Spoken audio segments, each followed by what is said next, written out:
To the Point with your host, News Channel 5's Kelly Dunn. And good morning. This is the last weekend before the election, a significant time for the candidates, and it's a good time for us at To the Point because today we have a special one-hour show. We have plenty of interesting topics and a lot of good guests to discuss them. We'll have the latest polls. We'll be talking with an elected official who is not up for re-election but is making news because of an ad in which he appears. We'll talk to an election supervisor about some of the biggest questions she faces, and we'll look at one of the most startling ads of this campaign season. But we are starting today with a face-off between a Republican and a Democrat. Sid Dinerstein is the chairman of the Palm Beach County Republican Party, and Robin Rorapa is a Democratic political consultant. We've had you both on before. We liked you so much, we welcome you back. Thank you very much for being here. Thank you very much. All right, let's get to the point. Sid, first to you. Is this election going to be a Republican tsunami? We're very, very optimistic, but there's no part of us that's complacent.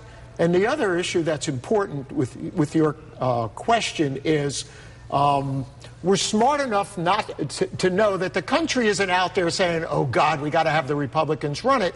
The country is out there saying we've had 2 really bad years going in a really bad direction, so we're the alternative. So people are voting for us to give us another chance and to take this country in a very different direction. I'm thinking you see this differently, Robin. Yeah, I see it a little bit differently. I think what's driving this election is a hard 10% unemployment figure.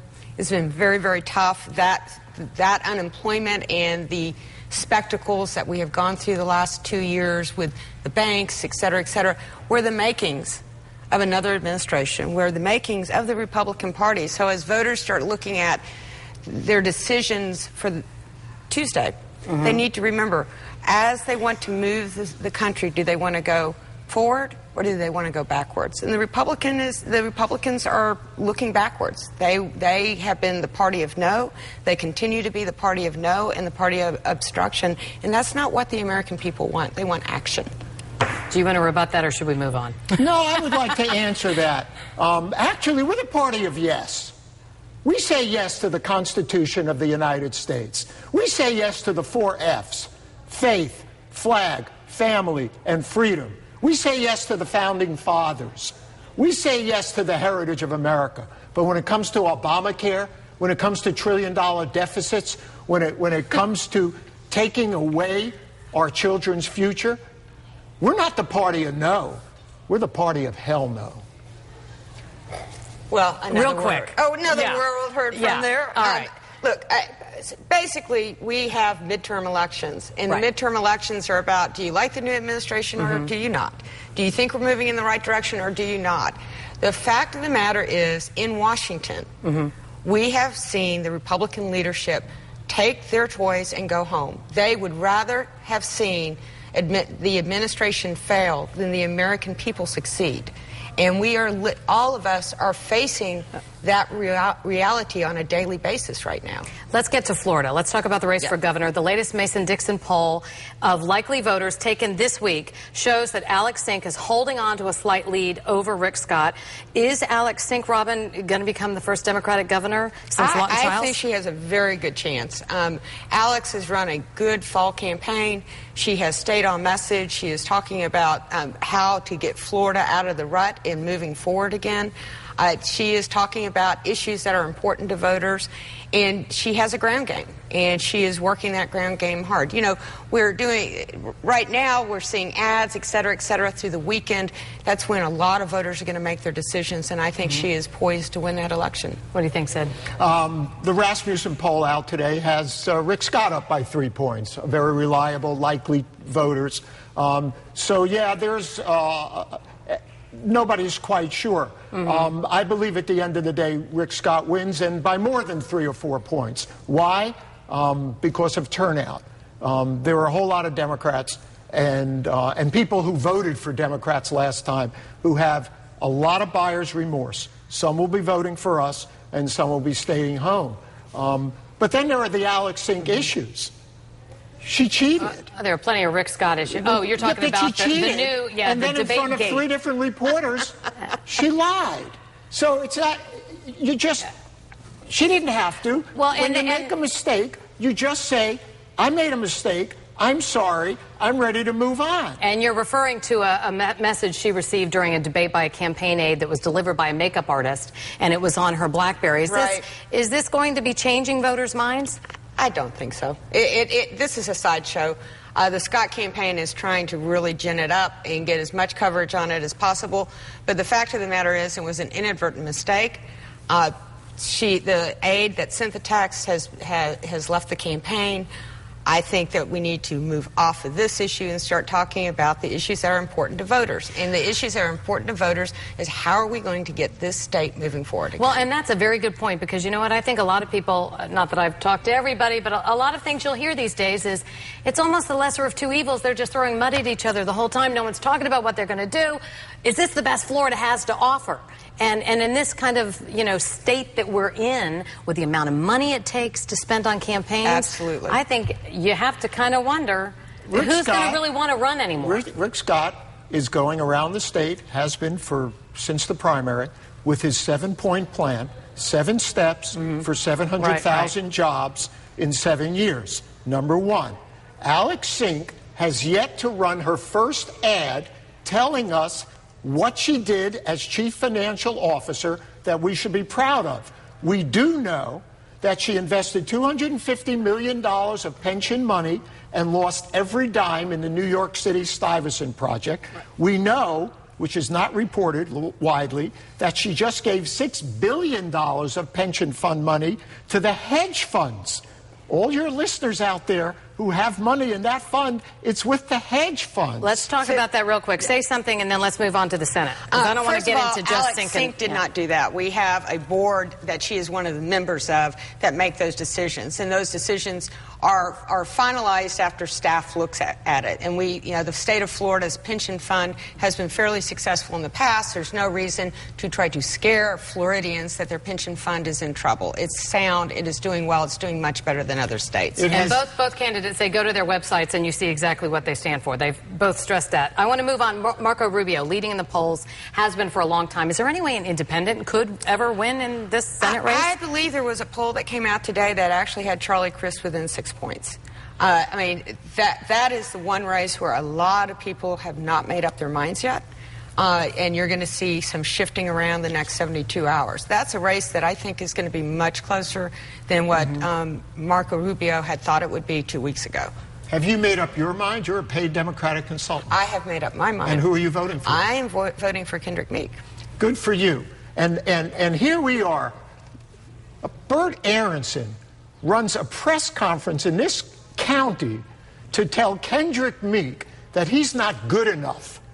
Throws him under the bus, so lifetime Democrat Kendrick Meek does not get the support of self-appointed party leaders in this county like Bert Aronson. Instead, they support an opportunist, Charlie Crist, who believes in nothing.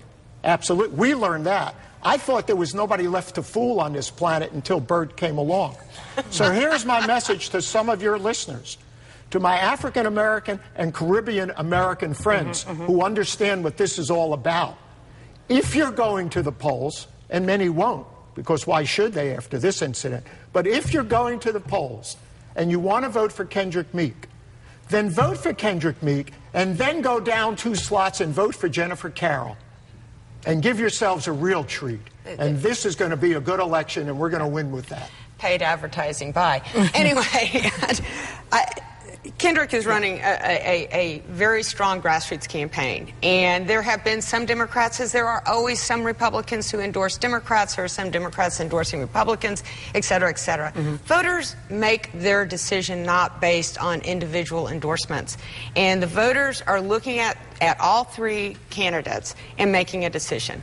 I think Kendrick is going to do much better than people anticipate. I am also upset that we had mainstream Democrats saying that Kendrick Meek should leave the race. He is the Democratic nominee. He is the Democratic nominee. He is not the one that should be getting out of this race. He's the Democratic nominee? All right, let's talk about that. What's the biggest surprise, do you think, in this campaign this year, in the midterm elections? What's the big surprise? You know, I think some of the congressional races have been surprising. You know, I mean, the ones that are in play are not that surprising, but when you look at the 25th down in Miami, that has been a very interesting race to watch. And that's a coin flip right now. I do think that Ron Klein will eke it out.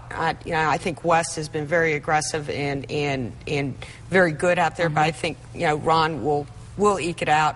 I think that the big surprise may be Alan Grayson being reelected. I think a lot of Republicans and Democrats in Washington thought he would not, but there is such an entertainment value with him. I mean, he stands up and says exactly what he thinks, and voters may be rewarding him for that. What do you think the biggest surprise is, Sid? I think Robin's earning her pay from the Democratic Party. Well, and you're earning yours from the Republican. I don't get paid. Alan West is going to win for all the right reasons. He stands up for America every time. And I would say this. If any white Republican ever ran an ad against a black Democrat that Ron Klein just ran against Alan West, we would kick that person out of our party. Shame on the Democrats for giving Ron Klein a free pass on that racist, disgusting advertising where he links Alan West to outlaw bikers and anti-women after Ron Klein had his picture taken with the exact same group. Let Robin defend that ad. You know, it's the silly season. And the silly season frequently have ads that will make all of us scratch our heads. But, yeah, it's now up to the voters to decide. And Ron Klein has stood by that ad. And as a matter of fact, Republicans have run many, many nasty ads over the years against black Democrats. So, you know, pot to kettle. Not in this county. And on that note, thank you very much, both of you, for being here. Robin Maurepas and Sid Dinerstein, thank you very much. It's always fun when you're both sitting at the table together. Thank you. Good luck on election night. Absolutely. And coming up next, the elected official who is making political news, and he's not even running this year. It's a political ad that you have probably seen many times, but this one has made more news for one of the people in the commercial than it has for the candidate. Let's take a look. Florida law enforcement knows about Rick Scott's shady past. Now Rick Scott's new company is being investigated for Medicare fraud. Scott was questioned 6 days before he announced his campaign for governor. And Scott refuses to release the deposition. I'm not releasing it. It's a private matter. But you're running for governor, though. I'm running for governor. And you're running on your business record, and this... I told you right now, I'm not releasing it. Rick Scott couldn't be trusted as a CEO. This is ridiculous. And we can't trust Rick Scott as governor.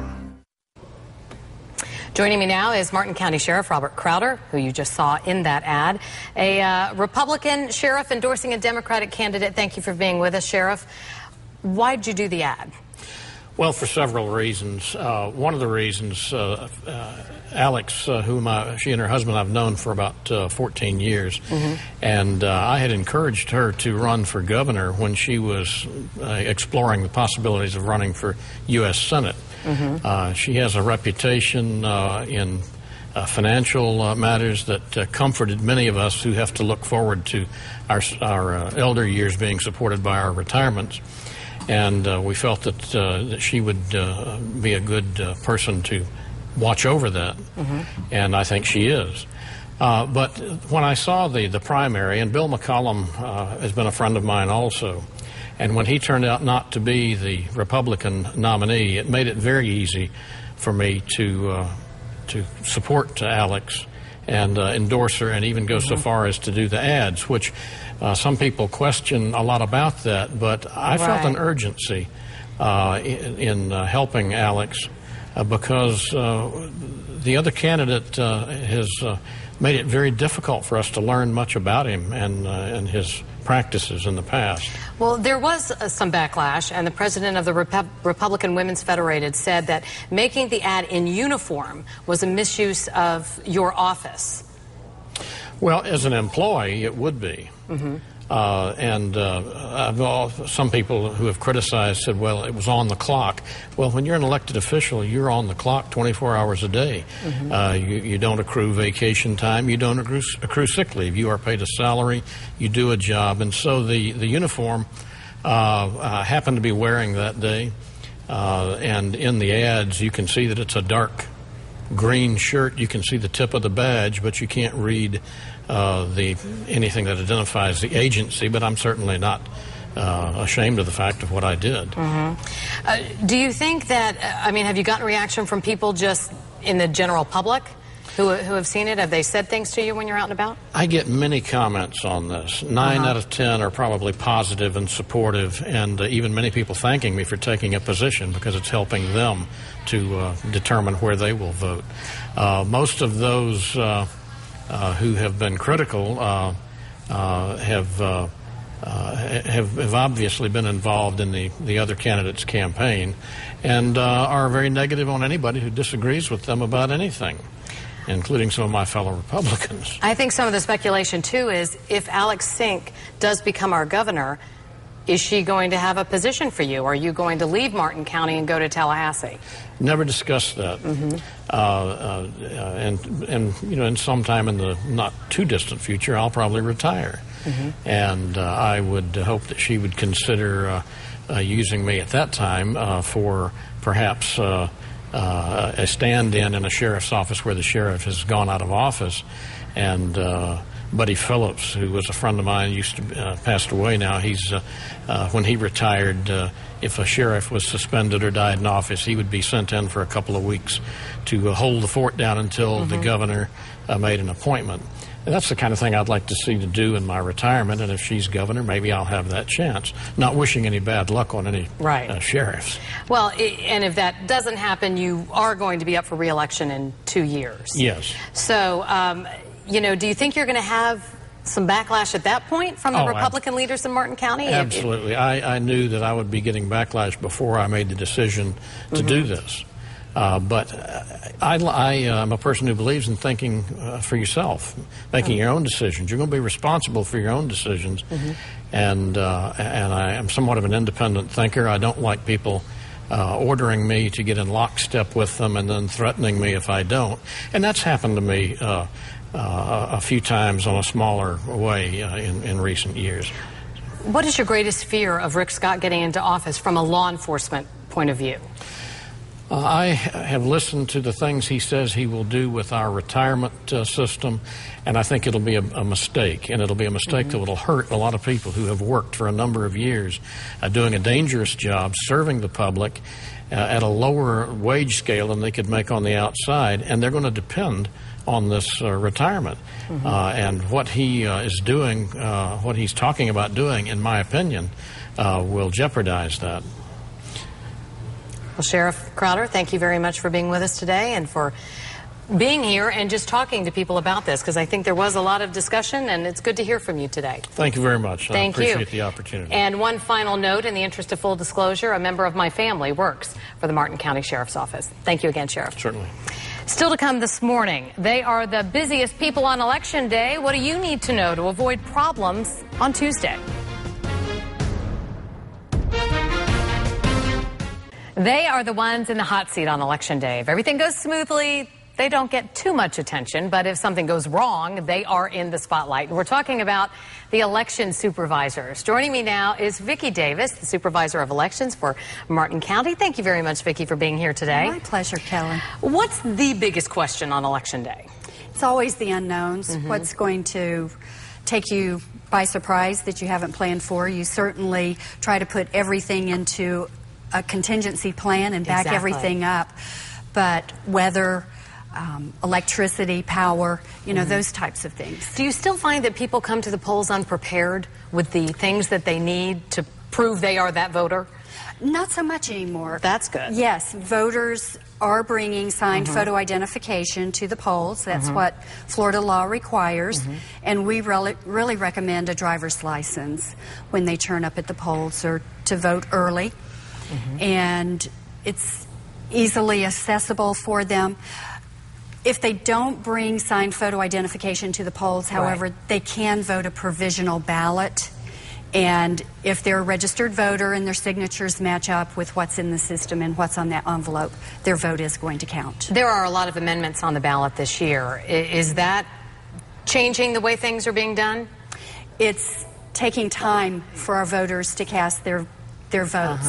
We're finding that if a voter comes in with their sample ballot, they're fully prepared, it's taking from 4 to 5 minutes for them to cast their votes. If they come in unprepared, it's taking from 9 to 15 minutes because of the amendments. They are very long, as you said. And they have to be written in such a way to kind of meet the guidelines, the legal guidelines. But I mean, it can be confusing for the average person. So read them ahead of time. Know how you're going to vote, right? Absolutely. Supervisors throughout the state would really like to encourage our voters to be prepared, do your homework, know how you're going to vote when you go to the polls. And there's ways to get information about the amendments ahead of time. Yes, there are websites. There's the Florida League of Women Voters, which is a nonpartisan organization. If you go out to their site, they give the pros and the cons. If you vote for this amendment, this is what would happen. If you vote against it, this is what would happen. I would strongly suggest it. I had to read up on them. I couldn't understand some of them. How did early voting go in Martin County? Early voting has been very well received in Martin County, but we're really finding a trend that voters now are tending to vote by mail. We have over 50% of our voters who will have voted prior to Election Day. Wow. And we're expecting a 50 to 55% turnout. So 20 to 25,000 will have already voted before Election Day. And I understand you're going to change something for next year already that you have in your mind. Yeah, I am. According to Florida law, we're required to offer early voting 15 days prior to each election for 2 weeks, but we're restricted as far as the number of hours are concerned. 8 hours a day, Monday through Friday, 8 hours in the aggregate on the weekends. I've been having early voting from 8:30 to 4:30, but I'm going to change that. I'm going to go from 10 o'clock to 6 o'clock in order for those who are working to be able to come out and participate and vote early. Oh, I think it's a great idea. Yeah. Well, good luck this year. Kelly. Can't even get to next year yet. You got to get through Tuesday. That's right. Thank you, Vicki Davis, Supervisor of Elections in Martin County. We appreciate it. Thank you. It is the political ad that makes a stunning admission. That's coming up next. It is easily one of the most startling ads in this campaign year. A candidate reveals she was raped. That's the first topic of our roundtable, and joining me to discuss it is News Channel 5 political analyst and coordinator of the American Studies program at Lynn University, Robert Watson. Also, Brian Crowley, author of the Crowley Political Report, and our own John Shaman. Thank you, guys. Well, this is an ad that was released late last week in the race for Florida Senate in District 27. Let's take a look. I've suffered what no woman ever deserves or can ever forget. When I was 19, I was raped. And until now, I've dealt with this privately. But my opponent, Kevin Rader, is exploiting this crime, suggesting that I wouldn't stand up for other victims. I will never stand down when any woman has been abused. I just won't. You don't get it, Mr. Rader. I live with this every day. And I'm not alone. And you, sir, have crossed a line you will never understand. Benaquisto said the attack happened when she was in college more than 20 years ago. The issue is abortion. Kevin Rader said her supporters back the idea of banning abortion, even in the case of rape. Let's take a look at his ad, which Benaquisto says she is responding to. Elizabeth Benaquisto strongly opposes a woman's right of choice. The extremist groups who support her would make these women into criminals. She supported an extreme law to require pregnant women to pay for and view a sonogram before they could exercise their right of choice. Her allies would make choice illegal in all cases, including rape, incest, even to save a woman's life. Vote no on Benaquisto. Keep extremism out of our state Senate. Now, Benaquisto says she doesn't believe in abortion, but she does believe it should be allowed in cases of rape, incest, and to save the life of a mother. To the panel, how powerful is her ad in response to his? Well, I can tell you in 30 years of covering politics, I've never seen an ad like this. It's a very, very powerful ad. It's a very poignant ad. And frankly, from the standpoint of her opponents, how do you respond to an ad like this? And, you know, maybe Rader did go a step too far. When he talks about a woman's right to choose in the ad, he talks about her allies would oppose a women's right to choose. That's not saying that she does, and maybe it was a bit of a cheap shot on Rader's part, but the Benaquisto ad, powerful, very unusual, and I think it could have an impact on the election. That's exactly what I was going to say. The semantics there, the word allies. Didn't say that she felt that way, but that her allies did. And again, how do you respond to something like that? Something so powerful, something that no woman should ever have to deal with. And for her to have the courage then to come out and say it in just, you have the spot, there are no frills. Well, and in some fairness to Rader, I mean, all of the candidates tend to do that, find an ally or a link or something and try to turn it against the other candidate. So I don't want to make it sound like Rader's unique in this way. Certainly brought some attention to this race. Sure. I mean, again, as you said, a lot of people hadn't really even thought about this race at all, and now all of a sudden it's this commercial that's sort of, it almost goes back to, was it the Lyndon Johnson spot in the 64 presidential race, right? That ran once with the image of the little child. Pulling the daisies, 5, 4, 3, he loves me not. Then you hear the countdown to the atomic bomb, and you see the bomb going off, and then the voice says the stakes are that important. Well, this, Kevin Rader's always been a smart and responsible politician. It's not like he's not somebody who pulls punches and has a history of this. Maybe he was parsing the words, but that's seen as fair game in this business called politics. But this has put this election, this race squarely on the map. I would submit that if you polled the public, nobody was watching this race because there's so many other fascinating races. Let's put it on the map. I've never seen anything like it either. I've been trying to think of another ad like it, but I can't. This is a new ground. I can't even make an educated guess on how voters are going to react to the ad. Me neither. And Kevin Rader's probably best to just step away from this, and he has a lot of other things. He has an agenda and issues he's passed while he's been in office. I suspect he'll just go with that. This is one of those you just walk away from. It's a lose-lose situation if you get involved in it, because it is such a touchy issue. All right, coming up next, we're going to talk about another issue. It's turning into one of the biggest issues in the debates this year. We'll discuss it when we come back. Well, it's been nicknamed DebateGate and iGate. It was said in a whisper during the Scott Sink debate, and it might be the most remembered moment of the campaign. During the commercial break, Sink's makeup artist delivered a message on a smartphone with advice from one of her aides. After the debate, Sink fired the aide who sent the message.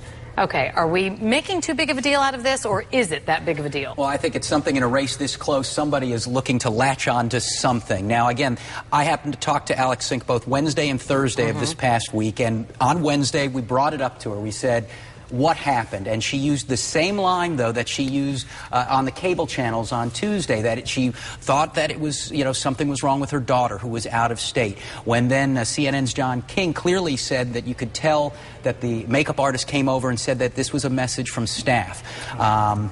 Now Sink's camp is coming out saying, well, look, they're accusing us, the Scott camp that is. Well, back during the Univision debate, Scott had notes. Notes, exactly. And he wanted to have notes at the Davey debate, and there was a big brouhaha over that, and he never did. But you remember back in when George W. Bush was debating for the presidency, there was all that rumor about he had a listening device in the back of his jacket. But it came out that the Bush campaign had given instructions to the press not to film him from the back. You weren't allowed to ask follow-up questions. So we were in the area of, paranormal activity there for a while. But then, there's a long history of these kind of tricks of the trade. The allegations that Michael Dukakis used a little stepping stool behind the podium because he was 5'7" and George Bush was 6'1". There's all kinds of allegations that Truman tried to get smaller podiums for the people that were debating, higher podiums for the people debating against him, so they look like the Queen of England. Right. Remember when she's peeking over the, there's a whole history of this. But is this going to make an impact? Is this? Does this? I don't. You don't want this to happen this close to Election Day. Her campaign staff and Alex Sink handled this badly after it was first revealed. You have Chris Matthews going on the air saying that when he talked to on MSNBC going on and saying that when he talked to Alex Sink the day before, she told him something different, that she was less than truthful. I mean, you kill that kind of a thing by being truthful immediately, get it out of the way, make it a very short one-day story. This managed to last for several days. We're still talking about it on Sunday. The election's Tuesday, and you can't afford any kind of a misstep this close to Election Day. The message itself is not a story and not a problem. It's her response to it. It's the same way with the old Bill Clinton, did you use marijuana? Right. I don't know if marijuana is a big issue anymore, but his fumbling of the response became the story. One of the great ironies would be is that if Alex Sink loses on Election Day, her husband Bill McBride lost his election because of a debate mess-up. So it would be quite the irony if that helped contribute to her losing on Tuesday. But it is a shame. I mean, have we gotten to a point where this could tip a gubernatorial election? I mean, that has nothing to do with the issues, although some would argue if she can't be truthful during a debate, during a controlled environment, can she be truthful? But it's sad that some people might be going into the voting booth thinking, oh, yeah, the debate. Well, I'm not going to vote for her because text of that. while driving, don't text while debating. Very good point. Well, the last Senate debate and the latest poll numbers in that race will be coming up next.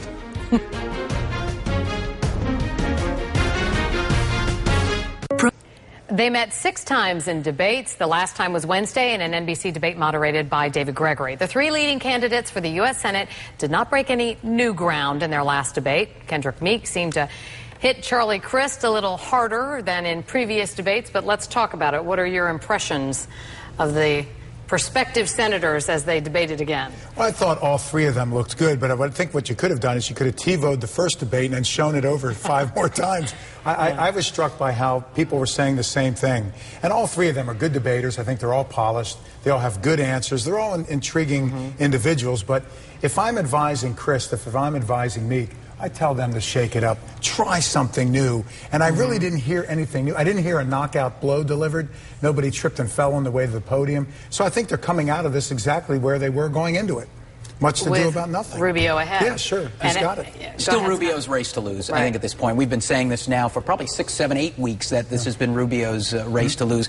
We talked with Kendrick Meek last week here, asked him again the same question. You know, what about all these rumors that you were going to drop out of the race? And he essentially told us, look, I shouldn't even have to answer this question anymore. But then he did. You know, he talked about how, you know, he insinuated that this was perhaps a plot plant by one of the other camps, specifically Crist, sort of letting them think that maybe he was going to get out. You know, I noticed an interesting difference between the 5th debate and the 6th debate. In the 5th debate, Charlie Crist was very aggressive to the point where in the last few minutes of the debate, Marco Rubio says he's got a heckler on the, in the room. In the 6th debate, Charlie was very subdued. And I almost began to wonder if the governor was beginning to understand that he wasn't going to win on Tuesday. He was not very aggressive in that debate, and when you compared it to the debate a day or so earlier, it was a striking difference. Well, the polls are backing that up, that's for sure. The latest Mason-Dixon poll of likely voters shows Marco Rubio the choice of 45% while extending his lead over both Crist and Meek. You know, so really no surprises in these latest numbers. Let's go back a year and a half. This is shocking. You know, Governor Crist had this thing sewn up. There were people that were even looking beyond the race saying, would Crist emerge as that centrist Republican from the 4th largest state in the country? Would he be vice presidential timber? What kind of position would he take in the Senate? Crist had this thing sewn up. Nobody saw this coming. We're forgetting, since Rubio's been in such a commanding lead for so long now, we're forgetting what an unbelievable upset this has really turned out to be. I wrote something on Crowley Political Report about Charlie Crist's last ad for the campaign, and he closes the ad by saying, remember, I'm on line 9. And I just found something poignant about that. That he's, then the little thing flashes up with the ballot and his name circled on line 9. And I'm thinking, here's a guy that they were talking about maybe being John McCain's running mate, and today he's telling voters, my name is on line 9. It is down, very low on a long list. You got to go down to find Charlie Crist. All right, we're going to be back with more right after this. All right, let's talk about the most memorable moment of this campaign, or the most memorable aspect. What do you think, John? I think, sadly, if it turns into the text debate, if that becomes the difference in a gubernatorial race, I think that will be the most memorable part for me. You know, I think what makes this a memorable election year in Florida are 2 things. One, the collapse, the potential collapse of Governor Charlie Crist. And second, the rise, I don't know if he's going to win on Tuesday, but the very fact that he became the Republican nominee of Rick Scott, a man who 6 months ago nobody heard of. Yeah, I would say, you know, people tend to dismiss these elections as off-year elections, these midterms. It's anything but an off year. Every statewide executive office is up, governor, senator, lots of important ballot amendments, referenda, local initiatives, from dog catcher all the way up to governor. This has been a fascinating election, a very memorable election, and a very ugly election, too. That's for sure. Back to wrap it up after this. All right, before we say so long, a final thought, Mr. Crowley. Well, first, I think we would be remiss if we didn't remind everybody that they should vote in this election. And, this is going to be a very important election for Florida. When all is said and done, we will have a brand new governor. We will have a brand new U.S. senator, and a lot of other offices are going to change hands in this election, and it really is important that people vote. It's a big moment for our state and for our country. Thank you, gentlemen. We'll all be here election night, so go vote. We'll see you then. Have a great weekend.